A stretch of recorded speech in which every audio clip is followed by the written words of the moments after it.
Everyone, gusto ko lang magpa-shoutout, i-shoutout ang aking idol na walang iba kundi ang aking doktor na si Dr. Willie Ong.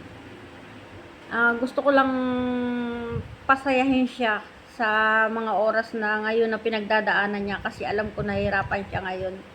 As Dr. Willie Ong, isa ako sa content creator na humahanga sa iyo. Alam mo ba yun? Kaya andito ako ngayon, gusto ko lang na pasayahin ka.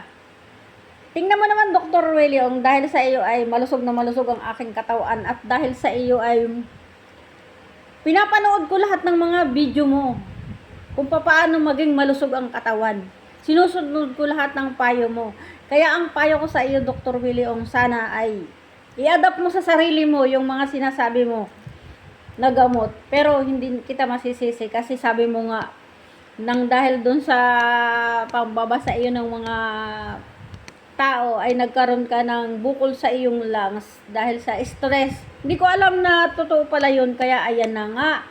Ayan na nga guys, ang payo ko din sa inyo guys, huwag kayong may stress. Kagaya kong isang content creator, isang vlogger, ay huwag kayong makinig kayo kay Dr. Willie Ong. Huwag kayong ma-stress dyan sa mga basher na yan. Ako, hindi ako na-stress dyan sa mga basher na yan eh. Pakialam ba nila kung mataba ako? Pakialam ba nila kung maganda? Ay, charot! Ako ay gusto ko lang patawahin si Dr. Willie Ong kasi alam ko yung nararamdaman niyang sakit ngayon. Kasi nagkaroon ako ng mga kaibigan at saka apo na talaga namang nakaranas ng sakit dahil dyan sa cancer na yan. Kaya magtiwala ka lang kay Lord, Dr. Willie Ong, kasi pag may chance at binigyan ka pa ni Lord ng pagkakataon na humaba ang buhay, ay hahaba talaga ang iyong buhay.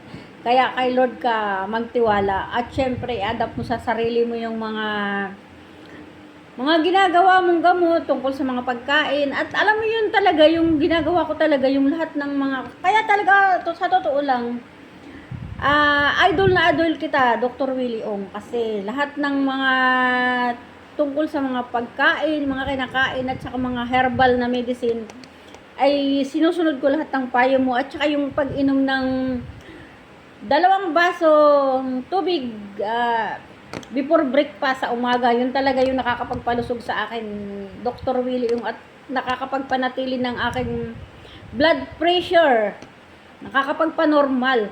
Ayan, sa hindi pa nakakaalam guys, totoo po yun yung mga sinasabi ni Dr. Willie Ong na pagkagising mo sa umaga, kailangan uminom ka ng 2 basong tubig bago ka mag-almusal. 30 minutes bago ka mag-almusal, kailangan uminom ka ng 2 basong tubig na mainit. Totoo po yun. Ayan, at saka yung saging, yun talaga yung tinatandaan ko na hindi ko malilimutan. Yung sinusunod ko talaga yung payo ni Dr. Willie Ong na kailangan natin ng saging.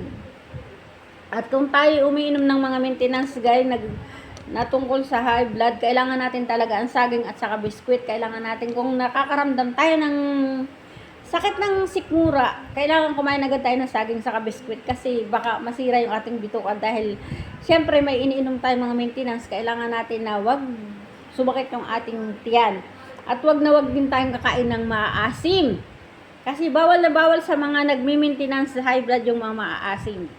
Kaya ayan, tinutulungan kita, Dr. Willie Ong, sa iyong mga mga payo sa amin. Ipinapaalala ko lang sa kanila na ikaw ay isang napakabuting tao at mapagmahal sa amin na tao. Kaya wag mong sabihin na hindi ka namin mahal kasi mahal na mahal ka namin.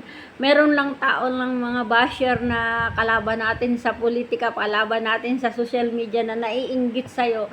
Kaya wala silang magawa kung hindi mangbas ng tao. Pero sa akin, wala silang maiibas.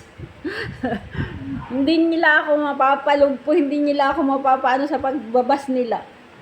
Kaya sa mga kapwa content creator, wag kayong magagalit sa mga basher na yan. Dahil yung mga basher na yan magpapayaman sa atin. O ibas nyo pa ako, sige. O, diba? Ayan, ang taba-taba ako na dahil kay Dr. Willie Ong. Kasi alam nyo guys, sinusunod ko talaga lahat ng payo ni Dr. Willie yung about sa healthy. Oh, totoo yun. Si Dr. Willie yung ang may kasalanan kaya ako naging healthy. Hindi po ako mahilig uminom ng gamot. Kahit anong nararamdaman ko sakit, wala pa akong iniinom na gamot. Hindi ako bumibili ng gamot. Mahilig lang po ako mag-herbal. Totoo po yan. Kaya, kasi kung palagi kang inom ng gamot, masisira yung iyong bituka. Magkakaroon ng po sa iyong buong katawan. Pag nagkaroon ng damage yung bituka mo, ayun na, doon na mag-uumpisa yung iyong pagkaroon ng sakit. So, ayun na nga, Dr. Willie, sana po, ang wish ko po sa inyo, sana po ay gumaling ka po. Isinasama ko po kayo lagi sa dasal ko na sana po ay bigyan kayo ni Lord ng mahaba pang buhay para po marami pa kayong matulungan, Dr. Willie.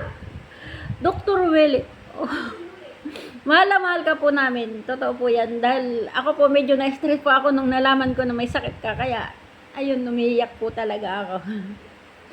Kaya, salamat ng marami. Sana po ipag-pray natin ang kagalingan ng lubos ni Dr. Willie. Oh, bye!